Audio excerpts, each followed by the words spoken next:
The small town of Brookfield was a place where everyone knew each other, where gossip traveled faster than the wind across the wheat fields, and where reputation was everything. At the heart of this quiet community lived Emma, a shy but determined farm girl whose life revolved around early mornings on the dairy farm, afternoons balancing homework with chores, and evenings lost in the scent of hay and soil, her dreams big but her voice soft, often drowned out by the noise of her classmates who saw her quietness as weakness. Among those classmates was Ryan, the self-proclaimed king of Brookfield High, a bully whose wealthy family owned half the town's businesses, giving him a dangerous sense of entitlement and the belief that no one could touch him, certainly not Emma, whom he saw as the perfect target, humble, reserved, and too invisible to fight back. But what Ryan didn't know was that Emma's quietness wasn't weakness, it was patience, observation, and a strength forged from years of hard work and resilience. The trouble began on a Friday morning when Ryan, furious that Emma had gotten the top grade on a history project he had barely passed, decided he would humiliate her in a way that would destroy her reputation forever.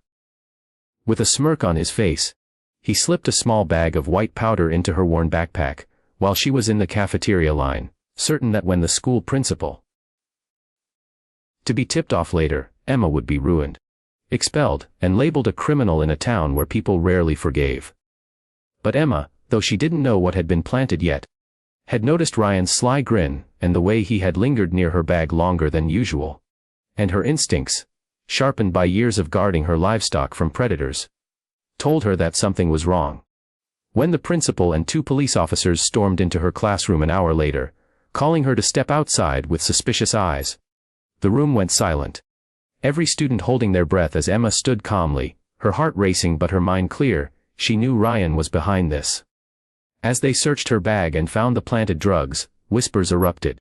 But instead of breaking down, Emma lifted her chin and asked with a steady voice if the officers would allow her to share her side of the story, before they judged her guilty. What followed stunned ever guilty. Emma explained how she had seen Ryan by her bag, how his hatred for her was no secret, and how she would never risk her scholarship dreams for something as reckless as drugs. Still, words alone weren't enough, and Ryan smirked from the back of the classroom, certain he had won. But Emma had one more move. She pulled out her phone and reminded the principal that the school had just installed new cafeteria cameras, her sharp memory recalling exactly where she had left her bag unattended and for how long. "Check the footage," she said firmly, her voice carrying more weight than ever before. The officers exchanged glances, realizing this quiet girl wasn't going to fold, and the principal, torn between believing Emma and trusting the system, agreed to check the cameras. Ryan's smirk faltered slightly, but he brushed it off, convinced no one would actually bother to dig that deep. Yet Emma's calm insistence had sparked curiosity in the room. Students who had once ignored her now whispered words of support, while others who secretly despised Ryan's arrogance watched with anticipation. And slowly the tide began to shift. And as Emma stood tall in front of them all, refusing to bow to the bully's trap, her quiet strength began to shine through like sunlight breaking a storm. If you've been gripped by Emma's courage so far, imagine what happens next when the truth begins to unravel. Don't miss the next part of her story. And make sure you hit that subscribe button so you don't miss how this farm girl flips the trap back on the bully who thought she was an easy target.